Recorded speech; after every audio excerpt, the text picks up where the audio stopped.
Carl the Cobra Froch, or Carl Froch, as Frank Warren calls him.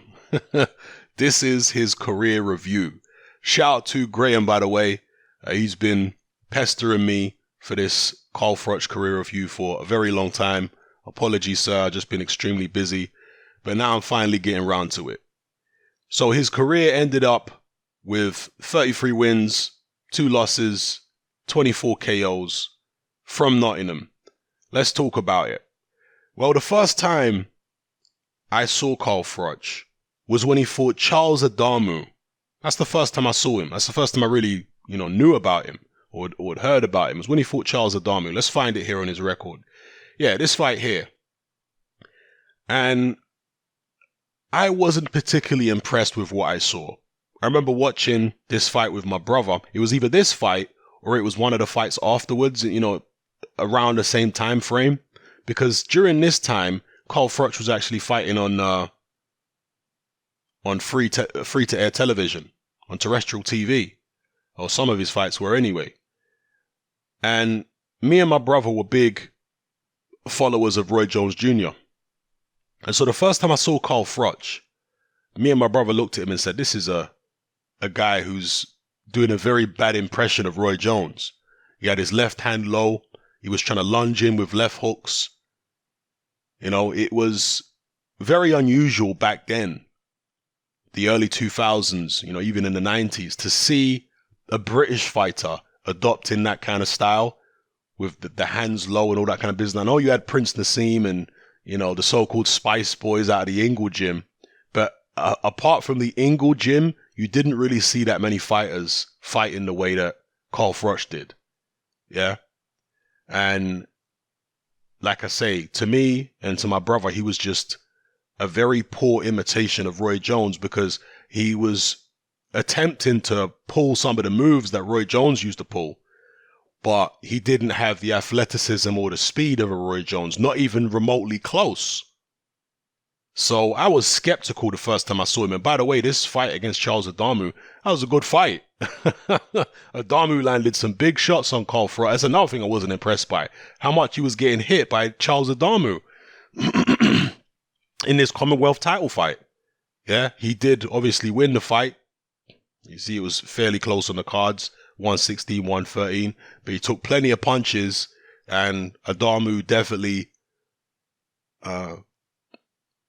made him know that he was in a fight. Yeah.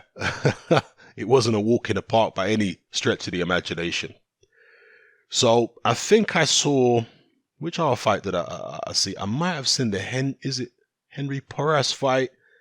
There was some fight around here another fight that I remember seeing. I can't recall off the top of my head, but I definitely saw the Charles Adamu fight. That might have been on a BBC or ITV. One of those. In fact, let's have a look here if it says what television.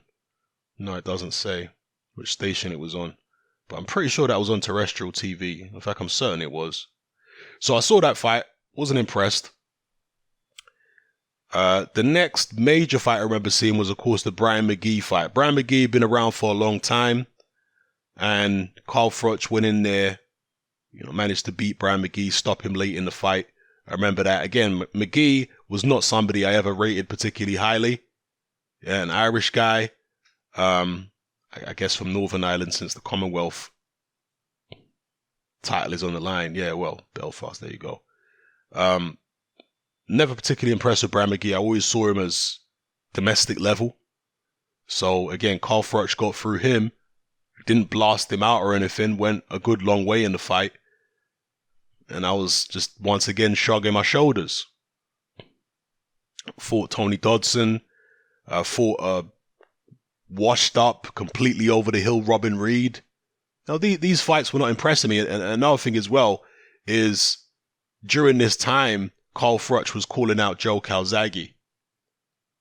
And I'm thinking, this Roy Jones, this poor man's version of Roy Jones, this, not even poor man's version, homeless man's version of Roy Jones is calling out Calzaghe and acting like Calzaghe's running from him. Who the hell has he fought to make Calzaghe, have to fight him? It blew my mind, the attitude that he had, given who he hadn't fought. He'd fought a bunch of domestic level people, a bunch of journeymen, and he's running around saying, Calzaghe must fight me and this, that, and the other. I believe he was mandatory, wasn't he, at some point for Calzaghe, which is fair enough. But the way he was carrying on as if Calzaghe was running scared from him, just, I was shaking my head at it, you know. So, yeah, he beat up a completely over-the-hill Robin Reed. Then there was the night when he fought for the WBC super middleweight world title against Jean-Pascal. Now, I remember this night very, very well. I won't go into it, but I was linking some girl at the time, and I was at her place when we watched the Carl Froch Jean-Pascal fight. And this fight definitely showed me a lot about Carl Froch. He showed a level of toughness. Now, Pascal himself was an unknown quantity going into this fight. Yeah, this was for the vacant belt. Pascal himself was an unknown quantity, so it's not like I knew that beating Pascal made Carl Froch a world beater and, you know, one of the best. I mean, obviously he became world champion, but because Pascal was unproven himself, I wasn't sure exactly how much it did prove, but I certainly saw Carl Froch take a lot of heavy shots from a very muscular looking guy who had hand speed and who clearly had some ability, and he was able to come through those shots. And it was a tremendous fight. That fight also was on terrestrial TV. That was on ITV, the Carl Froch Jean-Pascal fight. And it was actually a very close fight in my eyes. I thought the scorecards were outrageous, particularly 117, 111, and 118, 110. I thought those were absolutely outrageous scorecards. But be that as it may, Carl Froch did prove certain things to me in that fight, and I was like, okay, well, this guy is tough. He appears to be able to take a great shot, and he's tenacious, you know? So that made me sit up and take a little bit more notice. Then he went in against Jermaine Taylor, and Jermaine Taylor obviously was a very well-known fighter, you know, been in there with Pavlik and Hopkins and, you know, a bunch of other people. So that was a better gauge for me of what Carl Froch was all about. And Froch was dropped in the fight. Froch was getting soundly outboxed throughout the fight. And it looked, for all the world, that Carl Froch was going to lose his world title in his first defense. That's how it looked. But somehow, he pulled the fight out of the bag in the 12th round, stopping Jermaine Taylor. And that impressed me because, yes, he was getting outboxed and did not look good for the most part. But he got off the floor. He showed great stamina, in all truth, to be able to pull a knockout out of the bag so late in the fight. And he showed great confidence to be able to do that. So that fight definitely made me sit up. Look, I know Jermaine Taylor wasn't what he used to be. By the time he fought Froch, he'd lost to Pavlik, obviously. He wasn't what he used to be. You could see he was kind of a little bit on the slide, but he's still fairly useful. Still a world-level operator at the time. So that right there made me think, okay, maybe Froch does have a little something, but I'm not sure how far he can go. Then he fought Andre Dirrell, and that was obviously in the, God, what was it called now? What was that tournament called? The Super Six. Yeah, the Super Six boxing series, World Boxing Series, however they used to call it. Does it say here? No, it doesn't say the proper name of the tournament, but it was in the Super. I'm sure it was in the Super Six, wasn't it? The Dirrell fight, or maybe I'm jumping the gun here, but I'm pretty sure it was in the Super Six. Just looking for it. Oh, okay. Anyway, fought Dirrell, a very controversial fight. Most people, including myself, felt like Dirrell had won the fight on points, but it was awarded to Carl Froch by split decision. And of course, the rationale of a lot of Froch fans is you can't come to the champion's backyard and steal the fight on the back foot. Yeah, that's true, but it depends on how close the fight is. If the fight is relatively close, then you can, give that argument.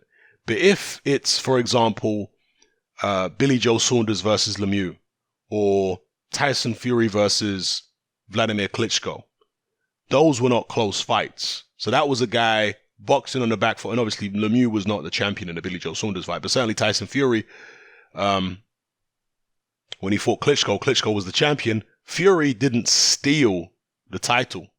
He won it legit. Yeah, it was a defensive display, but because it was so wide, because it was so one-sided in terms of Fury outboxing Klitschko, you couldn't have scored it any other way, even though it was, I guess, a negative and defensive performance. Now, some people say that Dirrell against Froch was something similar to that Dirrell really should have won by quite a wide margin. Obviously, one of the judges had it to him 114 to 113, but somehow, he still lost the fight. The other two judges had it for Froch. So it caused a big stir, particularly in the American media, and even parts of the British boxing press were unhappy with the decision, and they felt as though Carl Froch got a gift. So, maybe I'll go back actually and re-watch that fight and see what I think again. But Carl Froch certainly got hit with a lot of shots in there. He showed tenacity, as he always does, Carl Froch.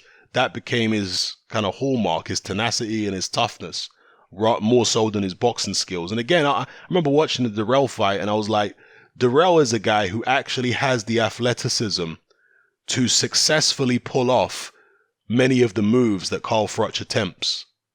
To me, I was still shaking my head a lot of the time at the moves that Carl Froch was trying to pull off, because he just wasn't fast enough, But in retrospect, I've got to give him credit for trying. Then he fought Mikkel Kessler in the Super 6. It was a tremendous fight. He ended up losing the fight. It was a fight which was close enough to have gone either way. I would definitely concur with that. Froch maintained for a long time that if the fight was in the UK, he would have got it. And people were ranting and raving about this at the time during the Super 6. They were saying this is the best fight in the Super 6 so far. Both guys have covered themselves in glory and so on and so forth. So definitely a very, very good fight. Then he fought Arthur Abraham. And I remember a lot of people, even in the UK, predicting Arthur Abraham would knock Carl Froch out. Some of you may remember the prediction video I did for Carl Froch versus Arthur Abraham. I think I've uploaded it now to my Facebook boxing group. I think it might be in there somewhere, like in the deep video archives. I uploaded it. I certainly uploaded the Carl Froch Andre Ward one to my Facebook boxing group, because some of my videos I had to remove them from YouTube, or they got removed from YouTube for copyright infringement, using video or music or whatever the hell I was using at the time. Back in the days, YouTube was a very different place. You could put music, copyrighted music and all kinds of stuff in your videos, and it wouldn't be a problem. But after a certain point, YouTube started cracking down on all that. And then all of a sudden, your videos, which have been up for, months or years with no problem, are starting to get flagged for copyright. So, yeah, I did take down a number of my videos. Some of the videos were flagged wrongly for copyright back then. But back then, there was no appeals process, there was an appeals process, but it wasn't as easy as the appeals process now. But anyway, let me not get sidetracked. So, yeah, going into the Arthur Abraham fight, I predicted Carl Froch would win. Even though there was a sizable amount of boxing fans, and I'm saying British boxing fans, who were picking him to be beaten by Arthur Abraham. And I just felt like, Abraham is not a good boxer. He's a good fighter. He's a tough man. He can punch. But I just don't think he's a good boxer. And I think Froch should be able to beat this guy. I think he should be able to outbox him, beat him on points or stop him late, which is exactly what happened. And Carl Froch earned a lot of plaudits for the way he performed in this fight. He managed to avoid taking anything big from Arthur Abraham. And, people were amazed at the boxing display that he put on here. And they were saying, why doesn't he box like, why didn't he box like that against Kessler or Dirrell or any of these other guys? Because those guys are a lot better boxers than Arthur Abraham. That's why. Arthur Abraham, a short guy, really a middleweight, as opposed to a super middleweight, a guy who comes straightforward in straight lines.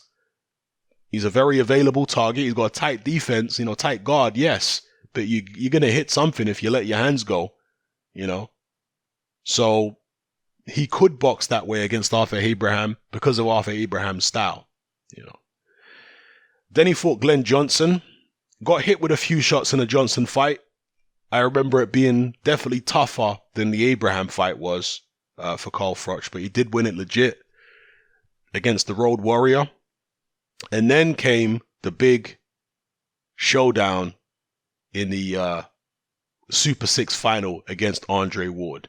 And during this time, and credit to Carl Froch and also credit to Eddie Hearn, because that was really the start of the revival of British boxing, was the whole Carl Froch era. Froch and Hearn, that combination brought British boxing out of the dark ages. This dark age that it was in. It brought it out of the dark age. I know there was David Haye and stuff like that, but David Haye was really one light in the darkness, Carl Froch obviously was around the same time as David Haye. And the kind of crowds that Carl Froch was bringing, to his fights in Nottingham and stuff like that, and how many people were talking about them, that built a kind of momentum that obviously they went on to have the Wembley fight in the rematch of George Grosz, and that set the stage for Anthony Joshua to then come and take over the mantle and take it all to a next level, David Haye never did any stadium fights in the UK. Tell a lie, he did do the Derek Chisora fight at West Ham, but that certainly was nowhere near as big as anything Carl Froch or AJ did, So anyway, let me not get sidetracked. There was a massive amount of support for Carl Froch in the UK at the time, going into the Ward fight. Many Carl Froch fans were saying he's going to knock Andre Ward out. Andre Ward's a fancy Dan. He's not really tough, etc., etc. And of course, I picked Andre Ward to win the fight. I had a reputation at this time of being a Carl Froch hater. People, and I'm sure there are going to be some people on this video saying, you still sound like a Carl Froch hater. Look, I'm just telling it as I see it, And at the time, I picked Andre Ward to beat Carl Froch. I thought Ward's got too many skills. I think people are underestimating his physical strength, because I saw Ward, when he fought Green, who was a real big guy, a light heavyweight more than a super middleweight, and Ward bullied him. Or when he fought Beaker, or when he fought Kessler. To me, he'd shown tremendous physical strength on the inside, and I felt like Froch was underestimating that physical strength and the toughness of Andre Ward. And so it proved to be when they fought. Another fight in which I think the scorecards were a little absurd.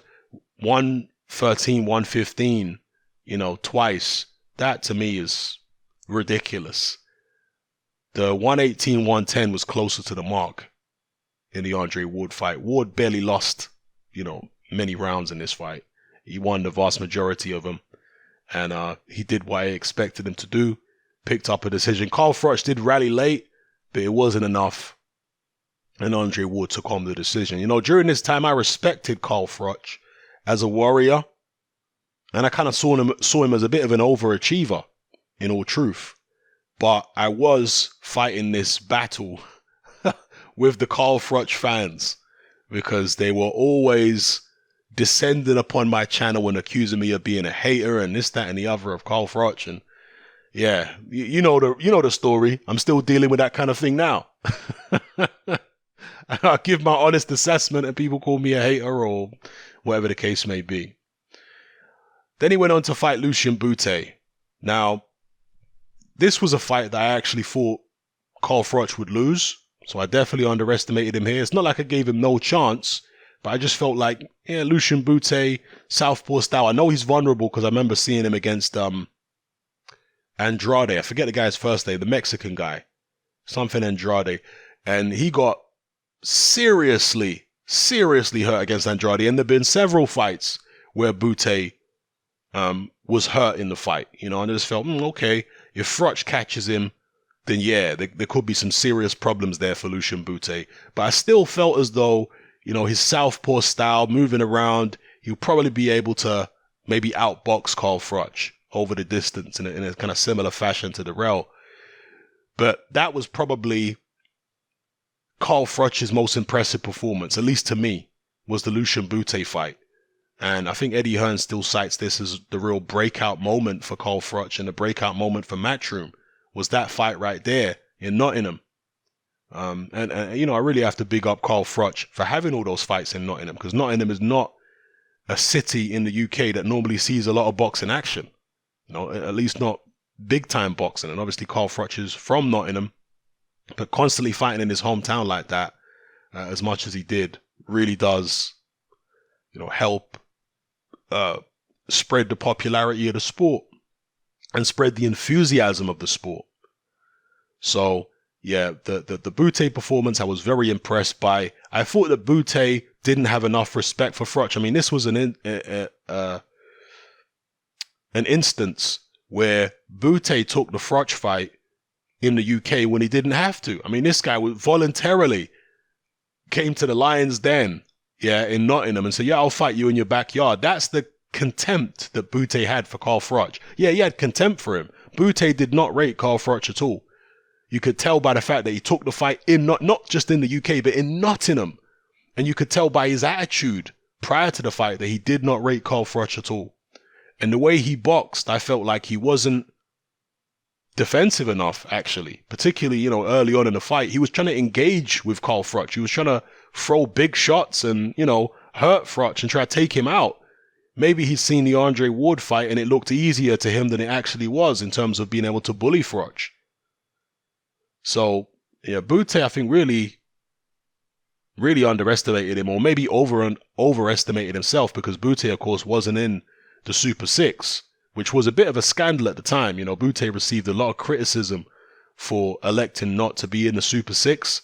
And while Andre Ward and Carl Froch and Kessler and Abraham and Dirrell were in the Super 6 knocking 7 bells out of one another, Lucian Bute was taking on less than stellar opposition. So he received a lot of criticism for that. Got in there against Carl Froch and got absolutely smashed to pieces in the 5th round. Through 5 rounds, not just in the 5th. Through 5 rounds. Froch's counterpunching quite impressed me in this fight, because that's where most of the trouble started for Bute, was from Carl Froch counters. Bute was coming in a little overeager and Carl Froch would catch him with a right hand. And Carl Froch's stamina really is quite a thing to behold. Let's not get it twisted. When Carl Froch gets you hurt, this guy goes into overdrive. He just throws punches, and they're hard punches that he's throwing.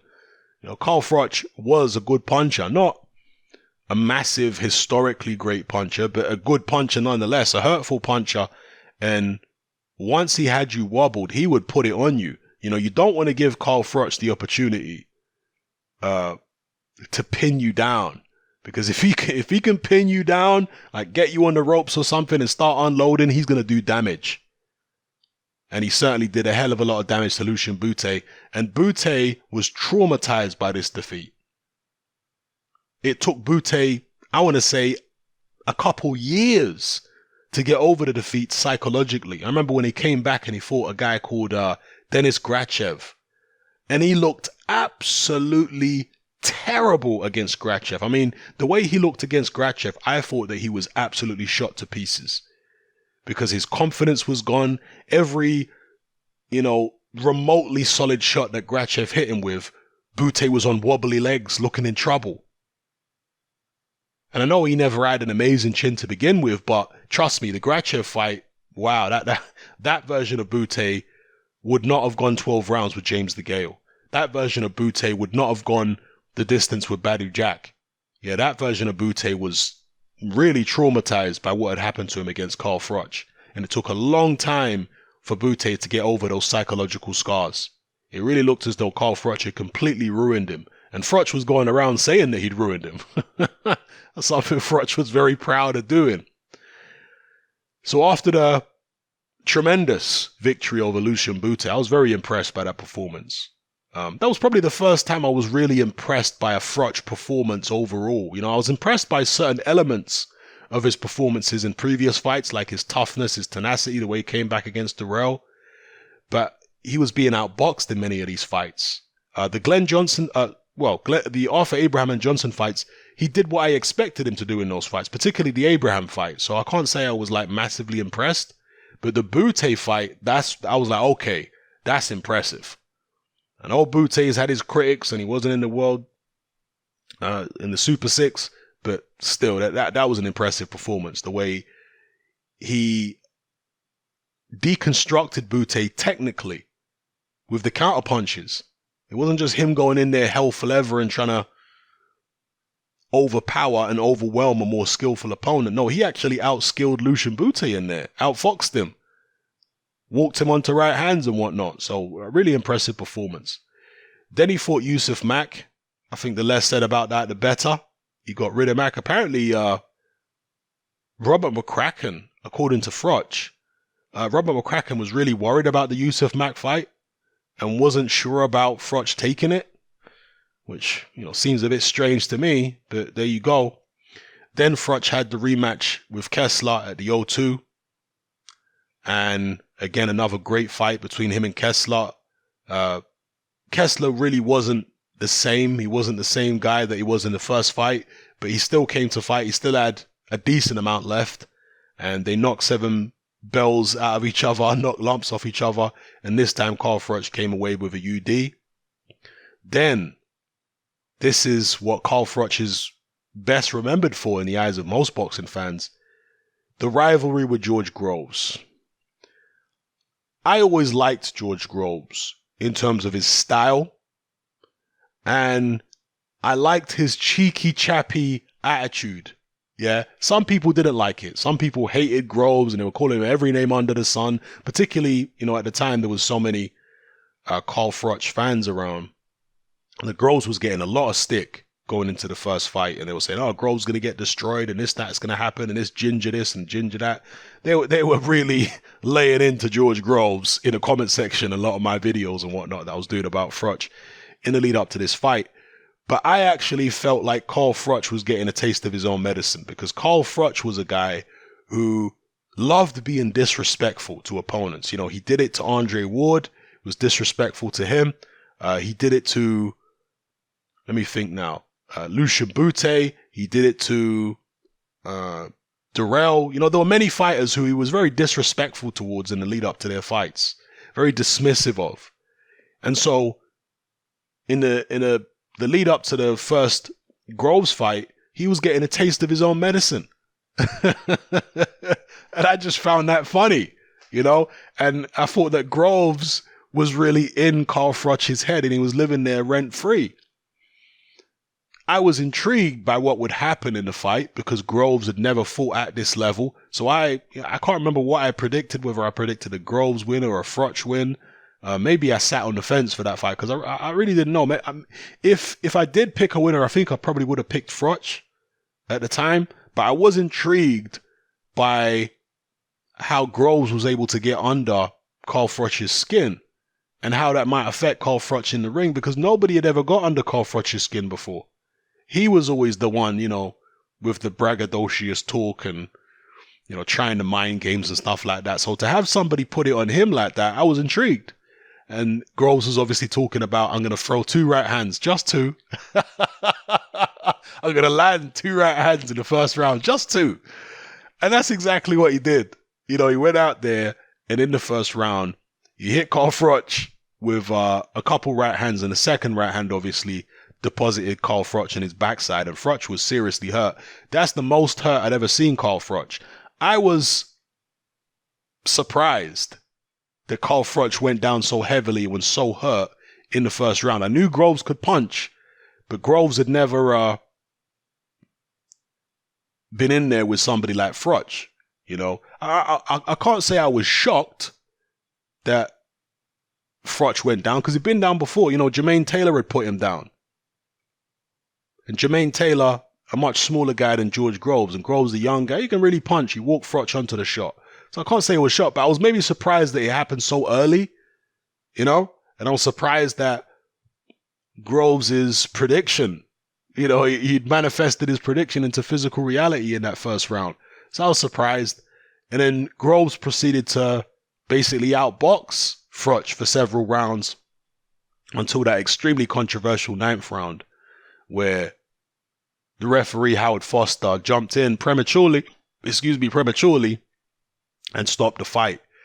And it was incredible to me, the difference in the crowd from before the fight to after the fight. Because before the fight, they were all booing George Grosz, the majority of them. It was a very pro-Froch crowd. And after the fight, Carl Froch, in the post-fight interview, got booed by his own fans for justifying Howard Foster's stoppage. And Groves was getting cheered. It's one of the most incredible things that I've seen. A guy walk into the ring getting booed, and leaving the ring he gets cheered. So George Grosz won a hell of a lot of fans that night. I think he might have won some of Carl Froch's fans, or obviously won a lot of Carl Froch's fans because of the way the crowd changed and kind of turned on Froch for the bitterness that he displayed in that post-fight interview. So yeah, it was a tremendous fight. I was incensed by the stoppage, as most people were. And then George Groves went on this campaign lobbying the various sanctioning bodies. I think it was mainly the WBA, to give him the rematch with Carl Froch. And it looked touch and go as to whether the rematch was actually going to happen. And George Grosz made a big deal. Once the rematch was signed, George Grosz made a big deal of the fact that if he hadn't lobbied the WBA to mandate the rematch, that Froch wouldn't have fought him again. Froch would have gone off and done something else. And maybe George Grosz is right, but sometimes you got to be careful what you wish for, because you might just get it. George Grosz got his wish, and the roles were reversed. The second time around, at least from a psychological point of view, because I felt like Groves was talking too much in the lead up to the second fight. The element of surprise, because he kind of surprised Froch in the first time around. Froch underestimated him. He surprised Froch. The element of surprise was gone.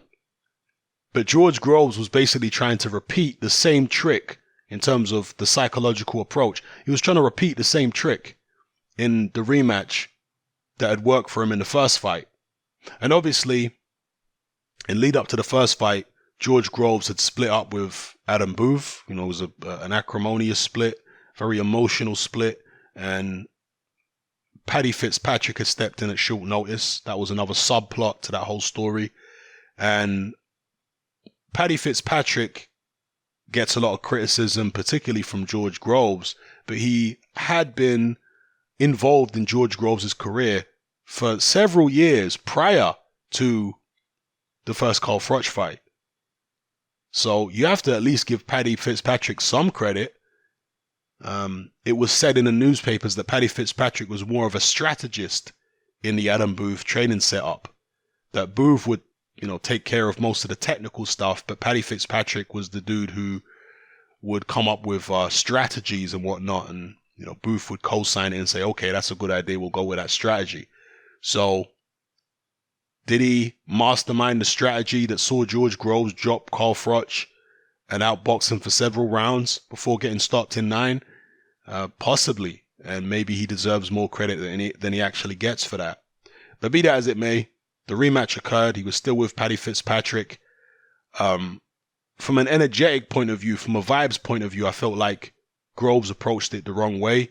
Froch approached it the right way. Froch learned from the first fight in terms of his psychological approach and his tactical approach. He knew that he needed to use his height and reach a bit more, because he had a bit more reach than Groves and it was slightly taller. He knew he needed to use that.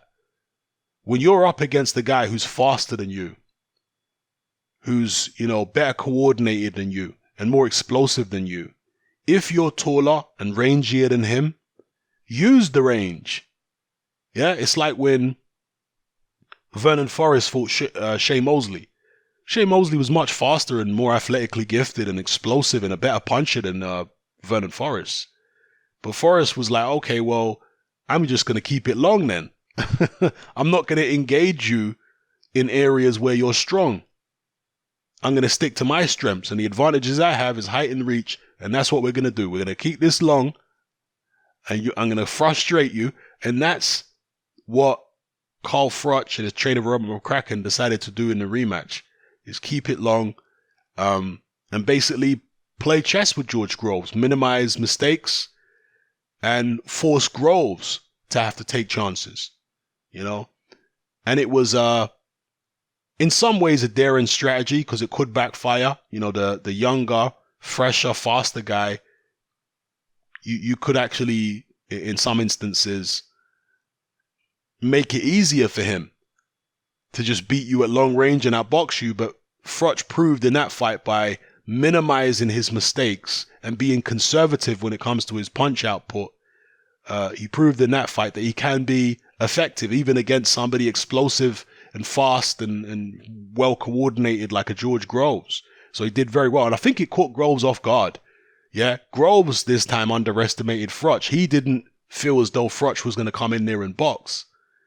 In fact, I'm sure in the lead up to the rematch, he was saying that Froch can't do anything different. Well, Froch did do things different. Box completely different in the rematch was, moving around and making it difficult for Grosz. It was still a tight fight. Don't get it twisted. I mean, you have the judges' scorecards here. One of them had Grosz up by a few rounds. The other two had Froch up by a round apiece. I mean, it was close. Yeah, it was definitely close. It was nip and tuck a lot of the rounds. There wasn't much in it. But then in the 8th round, dramatically, Carl Froch landed one right hand, a left hook, which I think Grosz blocked, and a right hand that followed that put George Grosz flat on his back under the bottom rope with his leg, twisted and bent underneath his body. And he became the subject of many, many memes in the immediate aftermath of that. And obviously that was the Wembley fight. That was the first fight that there's been at Wembley Stadium. I think that's the first fight there ever was at the new Wembley Stadium. At the old Wembley Stadium, I know there'd been, several fights over the decades. But at the new Wembley Stadium, I'm pretty sure that was the first fight. Yeah. And they did 80,000. That became a meme. Carl Froch became a meme with his whole 80,000 thing when he he reminded Floyd Mayweather of it during that boxing show that Carl Froch was part of in the United States. But yeah, it was a great event. Froch came away with the knockout win. George Grosz had to rebuild, and he spent several years in the wilderness as a result of this. So Carl Froch had the last laugh, both against George Grosz and in Carl Froch's career. After the Grosz fight, there was talk of Froch maybe fighting Golovkin. He was toying with that idea for a while. There was talk of him fighting James DeGale. I think DeGale was his mandatory and was constantly calling him out. He chose not to go that route. There was talk of him having the rematch against Andre Ward. And all of this talk, of course, would have always been there, but more so given how successful the Wembley show was in the Grosz rematch. They saw people drawing 80,000 to a stadium and they were thinking, wow, I want a piece of that. So Andre Ward was even entertaining fighting Carl Froch in the UK, which is something he, didn't have to do given the fact that he beat him first time around anyway. But he saw the kind of crowds Froch was able to pull in the Grosz rematch and thought, okay, maybe I should go over there and get a piece of that. Because Andre Ward was a guy who, typically never liked to fight outside of his home country and certainly, typically didn't like to fight outside of his hometown and certainly not outside of his home country. Yeah, are you listening, Anthony Joshua?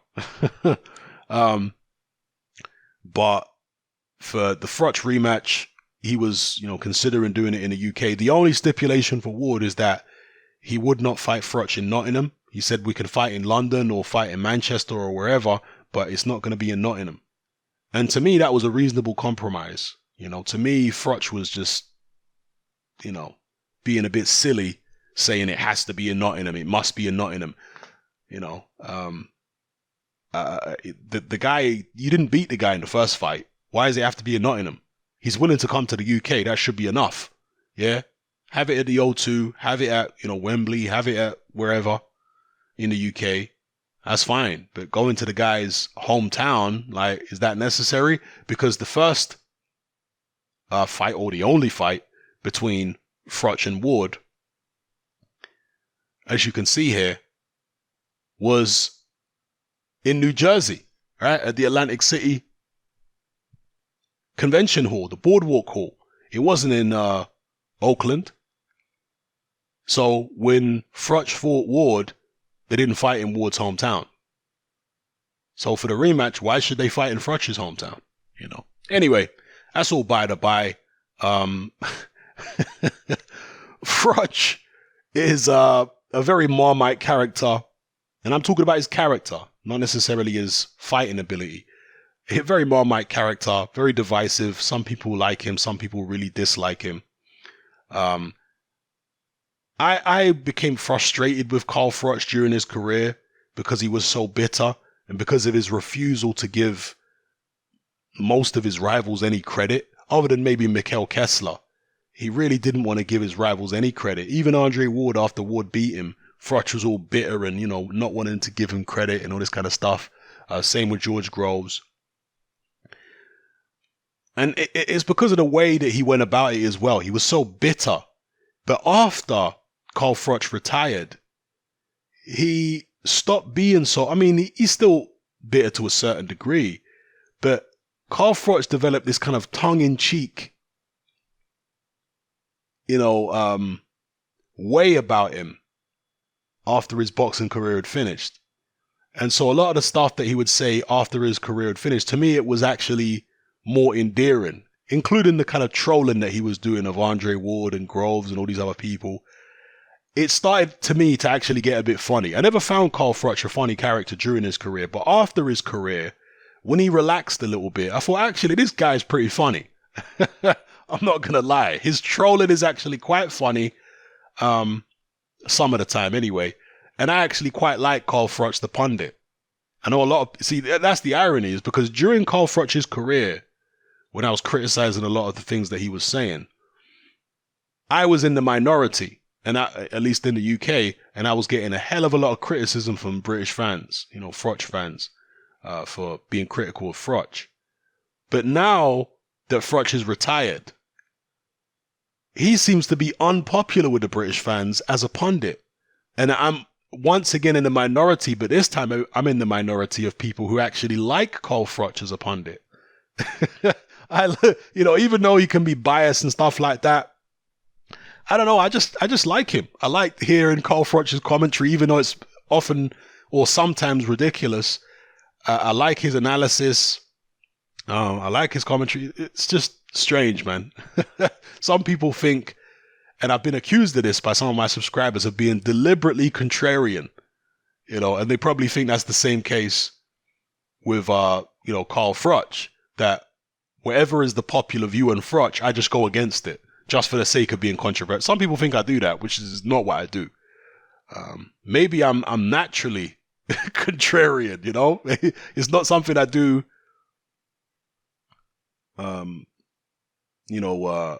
consciously. But I don't know, like, the thing for me is when you have a villain, excuse me, somebody who's perceived as a villain, who people are hating on and getting angry about to an irrational extent, that kind of amuses me. So, for example, Eubank gets a lot of irrational levels of hate, and that makes me like him. Do you know what I mean? Like, I know this sounds a bit twisted, but when someone is getting irrational hate levels, yeah, there are certain fighters who I can understand why people strongly dislike them. I know hate is a very strong word. I don't like to use the word hate. I don't hate any fighter. But when a lot of fans out there do hate certain fighters, and almost, to a scary extent, that is something, irrational as far as I'm concerned. because he's just a fighter. He's just a guy who fights and, you know, talks a bit of smack. There's no reason to want to see this guy dead. You know, like, you're taking it a bit far. And some people do take it far. They did that with Amir Khan for a lot of his career. They took the hate for him just way too far. And that made me like Khan, when the way he would kind of come out and goad the haters. Same with Froch in retirement. He's now got this army of haters, people who dislike him. He's no longer popular with a lot of British fans. And when he comes out with his cheeky comments and the 80,000 at Wembley, that endears him to me. That makes me like Carl Froch. I mean, even somebody like Prince Patel, who everybody seems to hate. I'm not going to lie. I watched that Prince Patel Kugan Cassius interview. I was laughing my head off all the way through. And even when there was that video that emerged the other week of Kugan Cassius putting it on Prince Patel, I was laughing at the fact that Prince Patel winds Kugan up that much. And I like Kugan. You know, I've got the most amount of respect for Kugan Cassius. I know even Kugan has a lot of haters. I think Kugan has done a fantastic job. But Prince Patel is somebody who I do find hilarious. Would I want to be Prince Patel's friend in real life? Excuse me, probably not. But watching from a distance as an outsider looking in, I'm very entertained by him playing this pantomime villain role. Yeah, to me, for a pantomime villain to be entertaining, it's necessary that he's unpopular. You know, it's necessary that he doesn't have a big army of fans. That's to me makes the pantomime villain more entertaining. And obviously he has to have a certain tongue-in-cheek way about him. He has to have a certain theatricality about him. Carl Froch has that. You know, the Eubanks certainly have the theatricality. I just find that pantomime villain role very entertaining. So anyway, that's the Carl Froch career review. As I said at the start, he finished up with a record of 33 and 2 with 24 KOs. The Cobra, he brought many an exciting night to the UK, particularly his home town of Nottingham. He mixed it with the very best, fighting the Andre Dirrells, the Andre Wards, the Mikhail Kesslers of the world, George Grosz. There was a couple of fighters he didn't manage to get in there with. Of course, he always wanted the Calzaghe fight. He didn't get it. He was mandated to fight James DeGale and also Adonis Stevenson, but he didn't go for those fights. Particularly towards the end of his career, I felt those were both very difficult fights for him. Fights that he could potentially lose, particularly the Stevenson fight. I always felt like Stevenson would beat Froch. That's when Stevenson was still at 168. But I remember expressing that in a couple videos, saying I think Stevenson beats Froch. And again, I was absolutely ripped to shreds by the Froch fans. You don't know what you're talking about. Froch would destroy Stevenson. Stevenson got knocked out by a journeyman. How can you say that? You don't know what you're talking. This is what I was getting. And this was before, obviously, Stevenson fought Chad Dawson. But anyway, let me not get sidetracked. Carl Froch, he had a great career. And I personally think he's having a great career as a boxing pundit and commentator right now. So yeah, that is my career review for the Cobra, Carl Froch. Drop your comments in the comment section below. What are some of your favorite memories of Carl Froch's career? High points, maybe even low points. How did your perception of Carl Froch change over the years? Or did it change at all? Maybe you expected Carl Froch to go on and achieve all the things that he achieved. Or maybe you expected him to achieve more, because every popular fighter is overrated by a certain number of their fans. Yeah, there were a lot of Carl Froch fans who swore blind that Froch was going to go in there and destroy Andre Ward. You know, maybe you were one of those. Maybe you were one of those people who maybe overestimated Froch a bit, as opposed to underestimated him. But whatever kind of position you took on Froch, I think we can all agree that he was a very entertaining fighter. And I think Matchroom owe a lot of their success to Froch, truth be told. Yeah. Anyway, drop your comments below. It's happening, I'm out. Join me on Patreon. I upload a minimum of 2 podcasts every single week, covering a wide variety of controversial topics, as well as live stream Q&A sessions. Take a look on screen right now at some of the podcasts I've produced so far. For just $3 a month, the equivalent of about £2 a month, you get access to all my new podcasts and my entire back catalogue of past podcasts, including my popular Confessions of a Nightclub Bouncer series. You can listen on your computer or on your smartphone or tablet by downloading the Patreon app from the Google Play Store or the App Store for free. The Patreon app also allows you to download each podcast in MP3. For less than the price of a cup of coffee, you get access to dozens of hours of exclusive content. It's easy to sign up, there's no contract, and you can cancel at any time. So come and join our community of free and critical thinkers by signing up with me here on Patreon today.